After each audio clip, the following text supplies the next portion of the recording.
Hello friends, welcome to your YouTube channel. आज इस video में हम आपको बीएचयू के एंट्रेंस पेपर के बारे में बताएंगे। ये 2020 का एंट्रेंस एग्ज़ाम का पेपर है और ये जो पेपर है ये सेट नंबर 3 है। तो टोटल नंबर ऑफ़ पेजेस इसमें 32 हैं। तो जो एग्ज़ाम जो ये टोटल नंबर ऑफ़ जो एग्ज़ाम फुल मतलब मार्क्स होता है, मार्क्स जो है 360 नंबर्स का होता है और इसमें 2 घंटे मिलते हैं। और ये जो सारा पेपर होता है ये मल्टीपल चॉइस होता है, मतलब ऑब्जेक्टिव टाइप क्वेश्चंस होते हैं। यहाँ पे आपको फर्स्ट पेज पे इंस्ट्रक्शंस मिल जाता है, तो आप पहले इस इंस्ट्रक्शन को पढ़िए कभी भी पेपर अटेंड करने से पहले, क्योंकि इसमें नेगेटिव मार्किंग भी है। और इसमें जैसे कि 2 लैंग्वेज में डिवाइड है।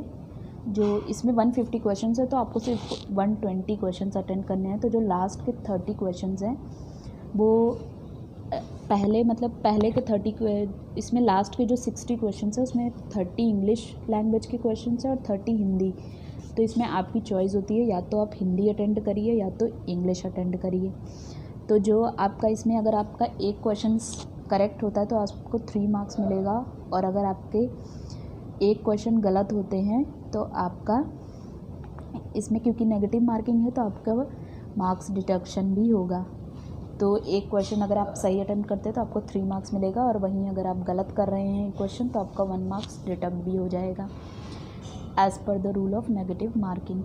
तो यहाँ पे जो सेक्शन फर्स्ट है इसमें जो है हिस्ट्री के क्वेश्चंस आ जाते हैं, पॉलिटिक्स के क्वेश्चंस आ जाते हैं, और फिर यहाँ पे आपको ज्योग्राफी के क्वेश्चन मिलेंगे। तो आप यहाँ पे देख सकते हैं कि जैसे फर्स्ट क्वेश्चन है, सेकंड है, थर्ड है, तो ये सारे हिस्ट्री से ही है बेसिकली। तो आप अगर कभी भी बीएचयू का एंट्रेंस एग्ज़ाम देने जाते हैं तो अपनी हिस्ट्री थोड़ा सा आप जो चीज़ें हाईलाइट होती हैं आप उसको पढ़ लीजिए।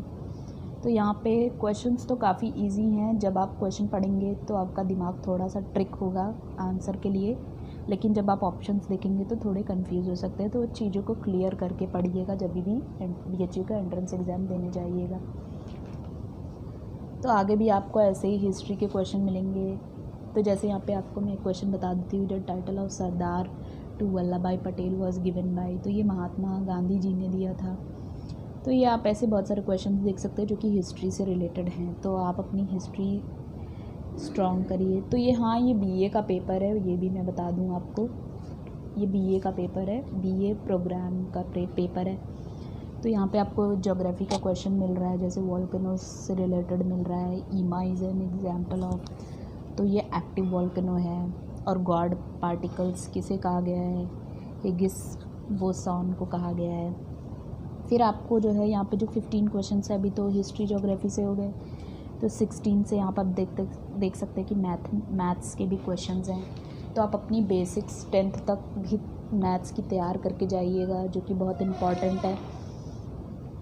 फिर यहाँ पे आपके रीजनिंग आ गई, पैटर्न आ गया, रीजनिंग पैटर्न, और फिर उसके बाद जैसे ही हम आगे चलते हैं तो ये भी, और ये ब्लड रिलेशंस क्वेश्चंस आ गए, ये भी आता है आपका, ये भी आप पढ़ लीजिए अच्छे से। फिर कंप्लीट द पैटर्न आ जाता है, डाइस से रिलेटेड क्वेश्चंस आ जाते हैं, परसेंटेज से रिलेटेड आ जाते हैं, फ्रैक्शन से रिलेटेड आ जाते हैं, प्रोबेबिलिटी से भी रिलेटेड आ जाते हैं क्वेश्चंस। फिर आप इकोनॉमिक्स आप देख लीजिए, जो रीसेंट टॉपिक्स चल रहे हैं वो आप जिस साल भी आप एंट्रेंस एग्ज़ाम देने जाते हैं उसके 3 महीने का जो न्यूज़ में चीज़ें आती हैं इकोनॉमिक्स से रिलेटेड, आप उसे पढ़ लीजिए। और फिर यहाँ पे जैसे और भी चीज़ें आ जाती हैं उसमें, जैसे स्टेट्स की कोई अपना डेटा है वो पढ़ लीजिए आप, जैसे बर्थ रेट, डेथ रेट, किसकी हाईएस्ट है, किसकी लोवेस्ट है, ये पढ़ लीजिए। ये बहुत इंपॉर्टेंट होता है एंट्रेंस एग्ज़ाम के लिए। और ये देखिए, ये यहाँ पे ये भी पूछा गया कि चीफ गेस्ट कौन थे रिपब्लिक डे 2020 परेड के। तो ये सब चीज़ें भी आ जाती हैं जो कि न्यूज़ में आती रहती है चीज़ें। ये सब चीज़ें आपको पता होनी चाहिए। 1-2 क्वेश्चन इन सब चीज़ों टॉपिक से आते हैं, करंट अफेयर्स से आप कह सकते हैं। तो आगे भी यहाँ पे कुछ क्वेश्चंस पूछे गए हैं जो कि डेटा एनालिसिस से हैं। फिर कोरोना, इस बार कोरोना था तो कोरोना से रिलेटेड भी एक क्वेश्चन यहाँ पे पूछा गया है। और फिर यहाँ पे इकोनॉमिक्स से रिलेटेड हैं काफ़ी चीज़ें। फिर यहाँ देखिए नासा से भी रिलेटेड है कि नासा ने कौन सा मिशन डिक्लेयर किया, पंच मिशन। उसका क्या है पंच मिशन? तो वो सन की स्टडी के लिए पंच मिशन अभी जल्दी में नासा के द्वारा स्टार्ट किया गया है। फिर यहाँ पे मैंने HDI जैसे आपको कहा HDI। और हाँ, आप इम्पॉर्टेंट्स डेट भी पढ़ लीजिए, जैसे हेल्थ डे कब होता है, और यहाँ पे पूछा गया था नेशनल गर्ल चाइल्ड डे कब है होता है। तो ये सब चीज़ें आप पढ़ लीजिए, ये सब चीज़ें बहुत इंपॉर्टेंट है। इन सब टॉपिक से क्वेश्चंस पक्का आते ही आते हैं, 2 या 3 क्वेश्चंस इन टॉपिक से पूछे ही जाते हैं। और एज़ यूजुअल आप अपना सेंसस तैयार करिए। फिर यहाँ पे आप जैसे विटामिन्स वगैरह के बारे में पढ़ लीजिए, थोड़ा बायो से, हल्का सा बायो से पढ़ लीजिए कि जैसे कौन सा ब्लड ग्रुप है वो यूनिवर्सल है, ये क्वेश्चन भी आया था। और विटामिन्स के बारे में पढ़ लीजिए। और फिर ये देखिए वर्ल्ड हेल्थ डे कब मनाया जाता है, तो 7 अप्रैल को मनाया जाता है, ये पढ़ लीजिए। है मतलब डेट्स तो पढ़ ही लीजिए, डेट्स से पक्का क्वेश्चंस आने तय हैं। और ये सब देखिए, अब बायो के क्वेश्चन आ गए।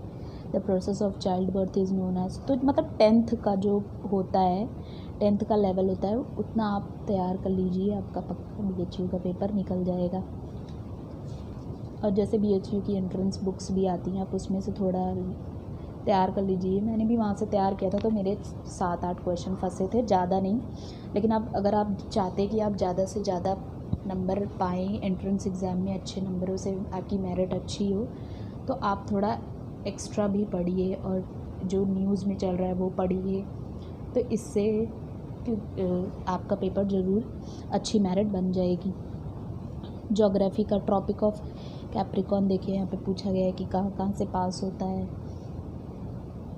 फिर यहाँ पे आप देख सकते हैं कि काफ़ी चीज़ें हिस्ट्री और ज्योग्राफी की इस बार ज़्यादा पूछी गई हैं, बल्कि पिछली बार ये हुआ था कि पेपर जो है वो मैथ्स उसमें ज़्यादा आ गई थी। लेकिन इस बार BHU का पेपर उतना मैथ्स नहीं है, इस बार उन्होंने पैटर्न के हिसाब से ही बनाया था। तो यहाँ पे जो मैंने बताया आपको, ये सेशन 2 जो कि इंग्लिश लैंग्वेज है, तो इंग्लिश लैंग्वेज मुझे काफ़ी टफ़ लगी। तो आप अपनी इंग्लिश एकदम अच्छे से तैयार करिए।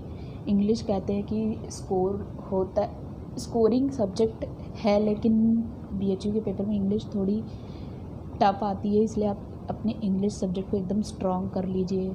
काफ़ी चीज़ें यहाँ पे देखिए, यहाँ पे काफ़ी ऐसा मुझे काफ़ी टफ़ लगा इंग्लिश सेशन, लेकिन आप अगर अच्छे से अपना तैयार कर लेंगे तो आई होप आपका इंग्लिश सेशन भी अच्छा जाएगा। इंग्लिश के काफ़ी, तो आप ज़्यादा से ज़्यादा ये करिए कि आपका जो इंग्लिश पोर्शन है उसमें ज़्यादा ऑब्टेन करने की कोशिश करिए मार्क्स।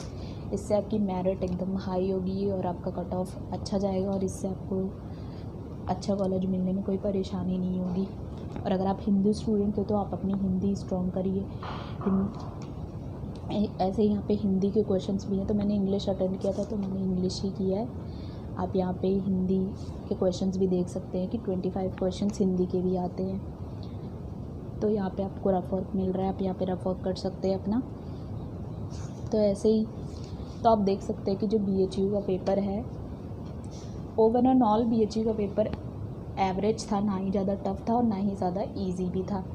तो अगर आप अपनी 3-4 महीने की अच्छे से पढ़ाई करके पेपर देने जाते हैं तो आप अच्छे मार्क्स आ जाएंगे BHU में, BHU के एंट्रेंस एग्ज़ाम में, और आपको अच्छा कॉलेज भी मिल जाएगा। So thank you guys, like करिए मेरी वीडियो को, सब्सक्राइब करिए मेरे चैनल को, और मिलते हैं हम अपनी अगली वीडियो के साथ।